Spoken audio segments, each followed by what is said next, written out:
Hey, where are you? What are you doing? My mom is in trouble. The voice on the answering machine message came from my husband. My mother-in-law had collapsed and had to be rushed to the hospital by ambulance.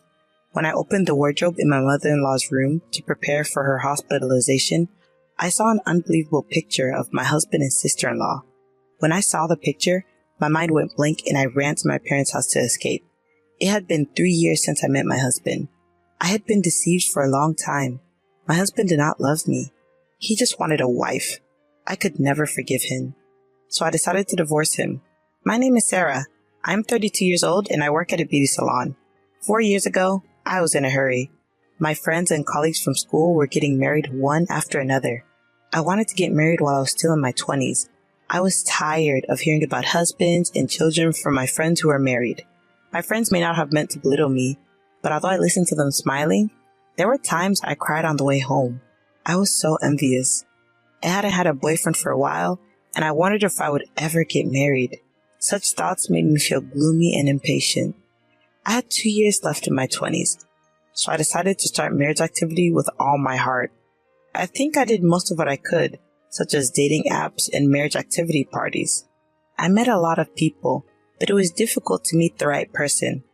The person I liked was not marriage-minded and never got to the point of a relationship. I don't think I have high ideals, but it doesn't work out.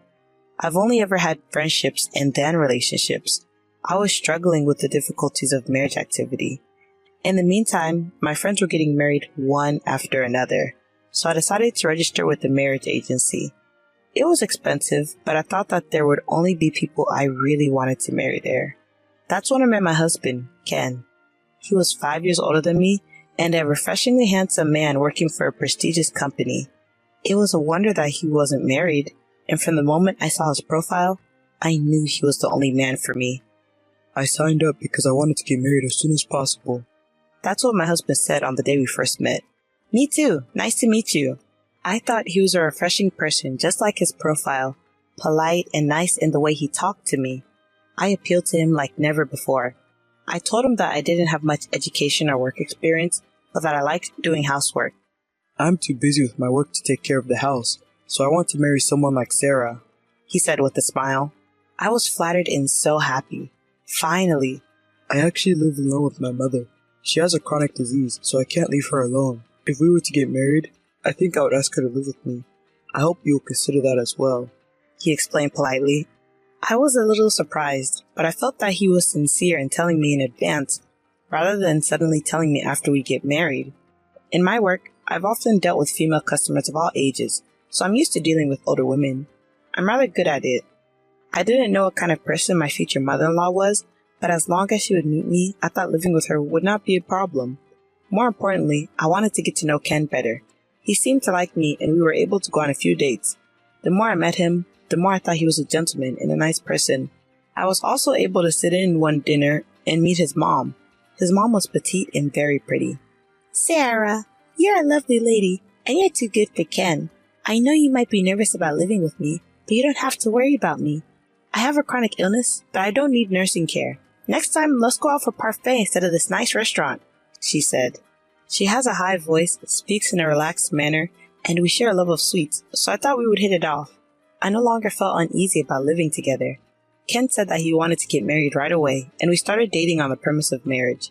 Ken was a busy man, constantly working, but he made time for me. We went on trips and spent a lot of time together. Even after seeing his face right after waking up, my impression of him was still the same as it was when I first met him. He was refreshing. The more I saw him, the more I liked him. His mom and I became such good friends that we even went out for sweets together. She takes a lot of medication, but she's full of energy and young. I was worried about her though, because she has to wait in line at popular restaurants. Don't worry, I'm looking forward to it. I can't wait to taste food so good that I have to wait in line, she said with a big smile on her face. Treating her like a friend, I sometimes forgot about the age difference in their relationship. She told me that her mother-in-law had been divorced twice, and that she had had some difficulties when she was younger. We dated for around 6 months and then got married. I was happy that we were able to get married just barely in our 20s, and from the bottom of my heart, I was glad that I had worked so hard on my marriage activities. We quickly registered our marriage and began preparing to live together. Then one day, my husband told me there was something he needed to talk to me about. I wondered what was going on and had a bit of a bad feeling about it. I never told you this before, but I have a sister, Hannah, who is not related to me by blood. At first, I didn't quite understand what he meant. Hannah was my husband's stepfather's daughter. My mother-in-law and father-in-law divorced 5 years ago. My father-in-law is dead and Hannah has no family. My mother-in-law and Hannah don't get along well, so she never comes to my in-laws' house. But my husband says he's worried about my sister-in-law, who has no family and keeps in touch with her. I'd like to invite her to the wedding, but my mom hates her and is against it. But she means a lot to me, and I want to introduce her to you at least once, he said. I was worried about what kind of a person my mother-in-law, who was so kind to me, would hate. But I could see how much my husband cared about his family, so I decided to meet her. Nice to meet you, Sarah. I'm Hannah. She was a very beautiful and flamboyant-looking person. She said she worked at a bar. I couldn't believe that my mother-in-law disliked her. She was not at all unpleasant and cheerfully made the occasion more enjoyable. When Ken was in middle school and I was in high school, we started living together. Isn't it like a comic book that we suddenly became a family? Hannah, what do you mean, like in a comic book? I was a nervous teenager. Hannah told me stories about the days she lived with Ken, and Ken would make fast-paced quips about her stories. Perhaps because they were so beautiful, they seemed like a perfect couple. I could tell that she was very dear to my husband. Sarah, I'm sorry I couldn't make it to your wedding. Be a good wife, Hannah said to me as we parted. Don't tell my mother about today. If she gets angry, it will be a pain in the butt, Ken said on the way home. I don't know what kind of conflict there is between my mother-in-law and Hannah, but I don't think it's any of my business. I decided not to tell anyone about my meeting with Hannah and kept it to myself. And so life began for the three of us. Ken was still busy with work and came home late every day.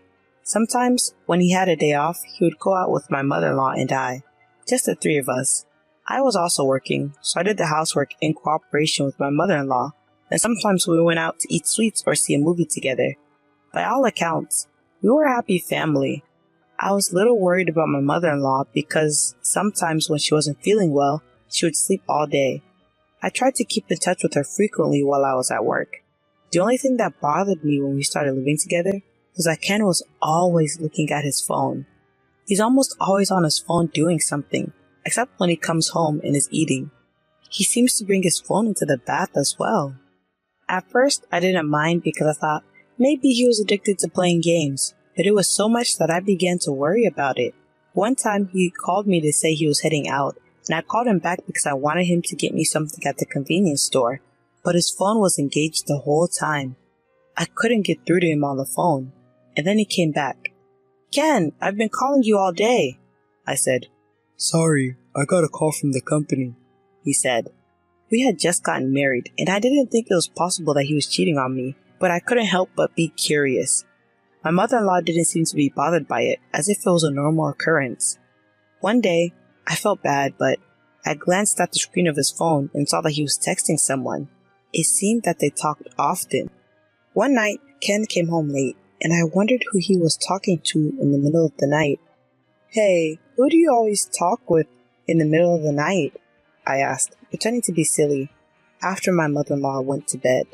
Ken seemed unbothered by my question. It's my sister. Did you suspect me of cheating on you? Ho ho ho. Don't worry. He laughed. I laughed along with him and thought I had lost it by worrying too much. From then on, I didn't care how much he was on his phone. But he was always busy with work and didn't have much time to spend with me. And I was a little uncomfortable with him spending nearly all his free time with Hannah. 2 years later, life with the three of us was going well. My mother-in-law and I would always visit the sweet store whenever it opened. Today's pancakes might be the best pancakes of all time. I was thinking the same thing. I can't wait to try them with you. If a stranger saw us, they wouldn't think we were mother and daughter. I never once felt self-conscious about the fact that we lived together, and I loved my mother-in-law. Ken is still busy with work and comes home late. He's on his phone all the time. I was used to it by now, and I didn't say anything. I'm not asking him to do the housework, but I did accumulate small complaints that if he had time to contact Hannah, he could at least put the socks he took off in the laundry. However, when Ken had time off, he made time for our family, and he never forgot to celebrate our wedding anniversary or my birthday. Although there were small complaints, we were still a happy family. Then one day, my mother-in-law was sick and spent the day in bed. I was worried and went to check on her several times. She seemed to sleep quietly during the day, but in the evening, "Sarah, I'm in pain," she complained. She was breathing hard. I called an ambulance in a hurry. The ambulance arrived immediately and I rode in it to the hospital. I was relieved when I found out that she wasn't in critical condition. I called Ken to let him know that she was going to be hospitalized for a while. He left work early to go to the hospital, and I decided to go home and pack to stay with my mother-in-law in the hospital for a few days. Upon returning home, I opened the wardrobe in my mother-in-law's room to prepare her insurance card and personal seal. My mother-in-law said they were in the top drawer, but I couldn't find them, so I opened the bottom drawer. Then I found a small box in there. I opened the box thinking it might contain an insurance card and found a large number of photographs in it. I was so shocked when I saw them that I went to the bathroom and threw up. There were pictures of Ken and Hannah in it. It wasn't a picture of them as brother and sister. It was a picture of them as lovers. They were holding hands and kissing each other, and I felt sick just looking at a few of the pictures, so I closed the box. It was painful to think about the fact that he had been in close contact with Hannah up until this point. My mind went blank, and the next thing I knew, I was running to my parents' house with that box in my arms. At my parents' house was my mother, who was surprised to see me. When my mother saw what was in the box, she hugged me. After crying for a while, she saw that I had calmed down. "These pictures of Ken and another woman. Is he cheating?" she asked me. My mother was surprised when I told her that it was Hannah and that it was in the wardrobe in my mother-in-law's room. I hadn't even told my mother that I had a sister-in-law. "I can't live with him anymore," I said to my mother. She said, "Of course you can't live with him. I can't allow it." My mother was also angry. When I looked at my phone, I found a lot of incoming calls from Ken and a voicemail message that said, "Hey, where are you? What are you doing when your mother is in trouble?" The message was an angry one. I thought, I'm the one who should be angry. I turned off my phone that day because talking about it would remind me of the pictures and make me sick. The next day, out of the goodness of my heart, I contacted him. "There's something I need to talk to you about this evening. I'll be there with my mother, so please call Hannah," I told him. "Thank goodness. She's alive. I wondered what you were going to say when my mother was in trouble." He started blabbing on and on. "Please do. I'll see you at night." I hung up the phone. As soon as I hung up the phone, I went to my mother-in-law's hospital room. "Sarah!" My mother-in-law looked at me happily and called my name. "I'm sorry you're not feeling well, mother-in-law, but I wanted to hear the truth." I opened the box I found in my mother-in-law's wardrobe and showed it to her. Then my mother-in-law began to shed tears. "Sarah, I am so sorry, Ken. He has an older sister. She's the stepdaughter of my ex-husband, and 5 years ago, she told me that they were lovers. Even though they're not related, they're both my children. I told them I couldn't allow that to happen. Hannah got angry and left the house, and I never saw her again. I should have told you. But they're old photos, don't worry. I don't even know what Hannah is doing now, and I'm sure she's not in contact with Ken," she said. My mother-in-law had straight eyes and didn't look like she was lying. Ken is still in contact with Hannah. In fact, he introduced me to her once, years ago. When I said this, my mother-in-law shed another large tear. "But you're already married." "I'm sorry. You did nothing wrong, but I can't be a family with Ken anymore. I'm going to divorce him." "Don't apologize to me.